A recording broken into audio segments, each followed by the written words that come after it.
What's up, y'all? My name is Deidra, and this is ShadeTree Reads. Today, I'm coming at you in front of my shelves that you haven't seen yet, and we are gonna do a haul. Let's get right into it. Oh, just for the sake of time, I'm not gonna go through a synopsis of each one of the books that I bought. I'm just gonna briefly show them to you, and if I know anything about it, I'll give you a synopsis. If I don't, I'll let you know. So, being the person that I am, when I didn't get my other haul from Waterstones, I swung completely in the opposite direction, and I bought way more than I originally bought from a couple different places. So I kind of went overboard.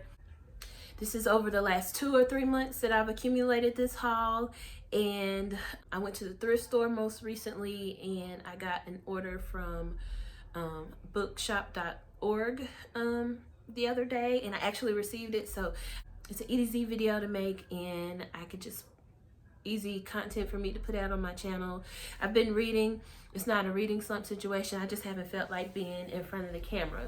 So without further ado, let's look at some stuff that brought me joy. So all of the books that I got from the thrift store were 75 cents each, even those that are marked with a different price. They were each 75 cents on the receipt. I don't even have the receipt anymore. But anyway, so the first one I want to show you is GTO. I don't know anything about this, but it just looks cool to me, and it was 75 cents, so I thought, why not? Brought it home with me. Ghost. I've been seeing this on my library queue, and it's been having a long hold time, so I picked it up when I saw it at the thrift store the other day. The next one I have here is from the OG Nora Roberts. I just really like whiskey. It's like my drink of choice. So I also like, I've never read anything by Nora Roberts. So then you put whiskey on a beach. And I just picked it up because it was 75 cents, and I don't know, it sounded interesting. The next book I have was completely a cover buy. There's no other reason that I picked it up. And then when I read the author, I was like, oh, okay, I can put this one to use for sure. But bam, this one is The Darkest Hour by V.C. Andrews, and I thought I knew that V.C. Andrews does horror. There's no synopsis on the back, and I don't know, the cover just like spoke to me. It just looks my 80s vibe that I really love. I'm an 80s baby. The next one I got at the thrift store was Blaze by Renee Rose. I think I saw this cover and was kind of into it, and I read the back. Let's see what the oh, this is what it says. A dirty talking fireman plus his fiery new pursuit equals enough heart to start a 3-alarm fire. And then it says more stuff here, but I thought that was enough to get me to buy this book for 75 cents. It's only 173 pages, and if nothing else, I can just donate it to my library when I'm done and when they open back up. The next book is something I wanted to read, so when I saw it, I just grabbed it, and then immediately after I realized it was 75 cents, I thought I could read it and flip it. But that is The Nickel Boys by Colston Whitehead.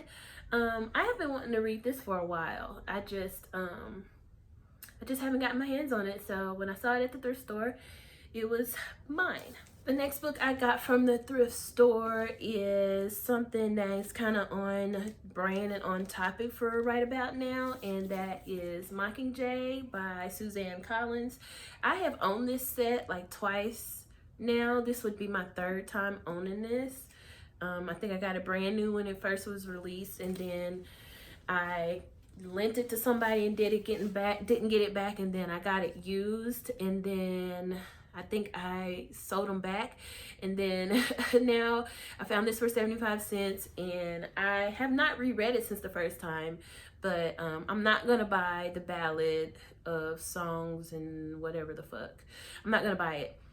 It doesn't sound like anything I want to read, even though I would have, but it's just what I'm hearing. It doesn't sound like what I want, or what I want to spend my coins on. I might get it from the library. The next one I grabbed just straight out of nostalgia. I'm my nostalgia. I'm not sure how to, I don't know. I'm kind of country, so some words, I don't know if I'm pronouncing them right or whatever. I used to read this author all the time when I was a teenager because my mom read her, and I just saw this cover and I wasn't sure if I've read it yet. So it was the style of cover that she used to have when I was a teenager, and I just thought this was the coolest thing. Look at this. Brenda Jackson, the perfect fit. I'm not sure if I've read this, but I know it's going to be a good time because it's the queen. It is in excellent shape. Look how good, I mean, it yellowed a little bit, but look how good of a shape this book is in. Oh no, it came out in 2003, so there you go. I will be picking this up soon. The next books I want to haul in this video are books that I ordered from bookshop.org.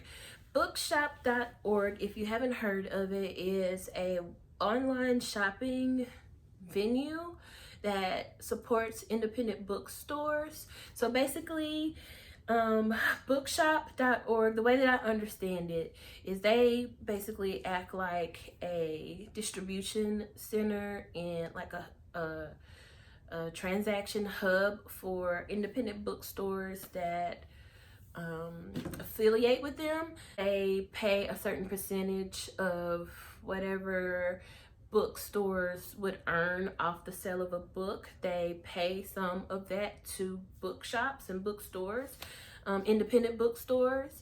And I thought, I looked around on the website and they have everything that Amazon has.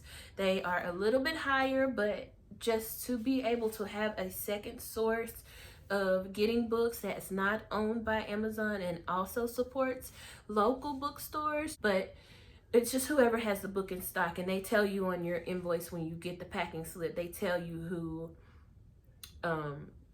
they tell you what bookstore supplied that order. These books I got from there, they are just a little bit higher. I don't know if I already said that. They are just a little bit higher than what you would pay from Amazon, but they do have, the audiobooks are way expensive. I haven't bought an audiobook from them since I have Script, I have Libby, and I do have an Audible subscription for the foreseeable future. I'll probably keep it another couple months while I'm not working. I haven't got an audio book from them, but I did buy an ebook, and they have their own ebook readers, and we'll talk about that in my part 2 video. Anyways, on to the books that I got. First book I got from bookshop.org is Battle Royale. I have been trying to get my hands on this book from my library, but there's an indefinite wait on it. It just won't quote it. And I hear that this is like a predecessor to the Hunger Games.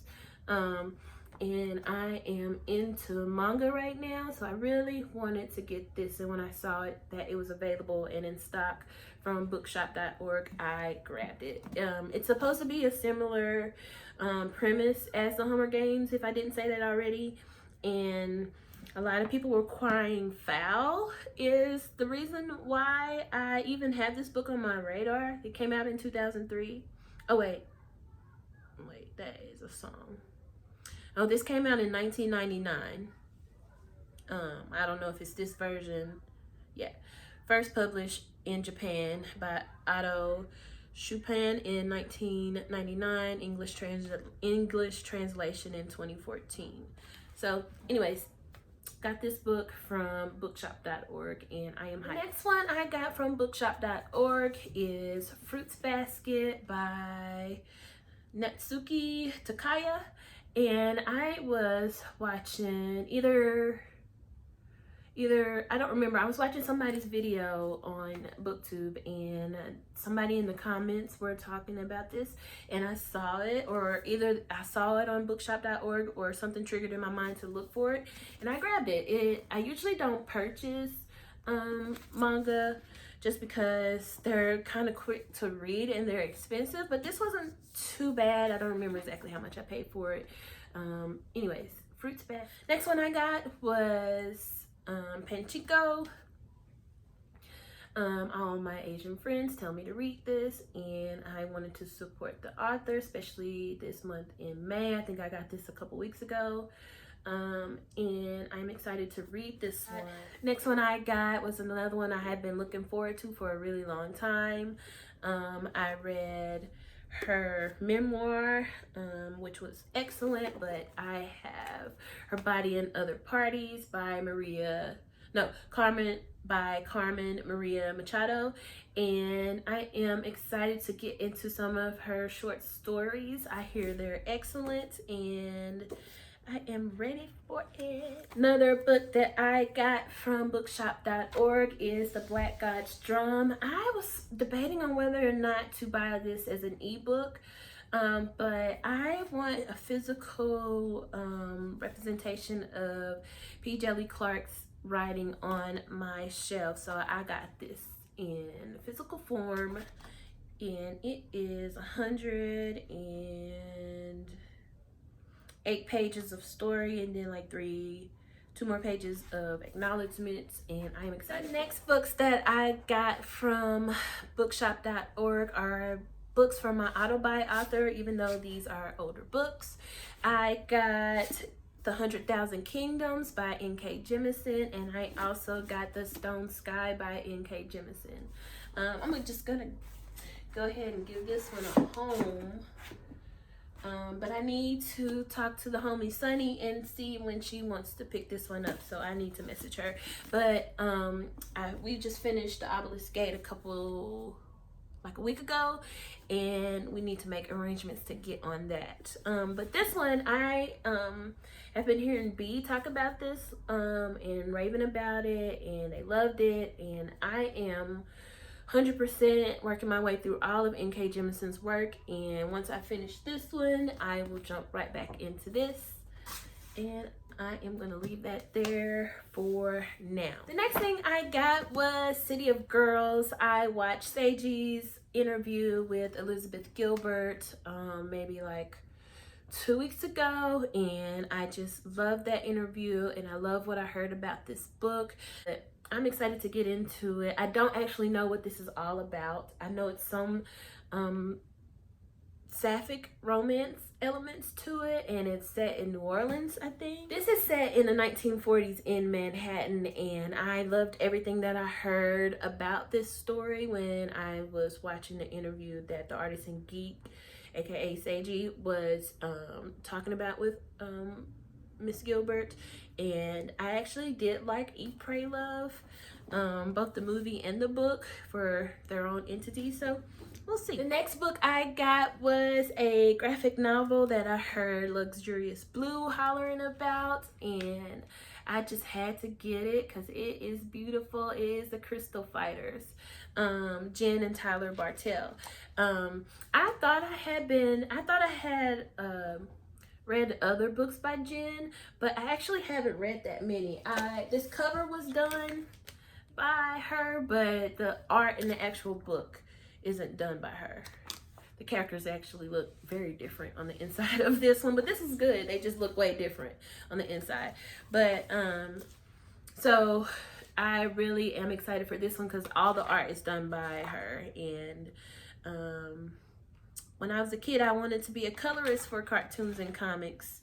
I just think it's wild that an artist somewhere decided what the Simpsons were gonna look like and what the Flintstones are gonna look like, or were gonna look like, and how iconic those colors are. So anyways, I'm hyped to read this. I don't even know what it's about, but I was into Jim, the holographics. I love these colors because they're very Lisa Frank-like. And that is just my whole aesthetic as far as artistic colors go. And I'm excited. The last physical book that I got while I was on my rampage finding joy was Afar. And I have seen Chloe at This Will End Verse talk about this. It's been a while. I want to say it's been several months since she talked about this, but I just have been always remembering this in the back of my mind. This cover has just been in the back of my mind forever, and I finally got my hands on it. It was in stock on that website, and I don't know what it's about, but homegirl can do whatever she wants. Okay, that wraps up my haul for physical books. stick around or come back for part 2, and I will talk to you in my next video. Bye guys.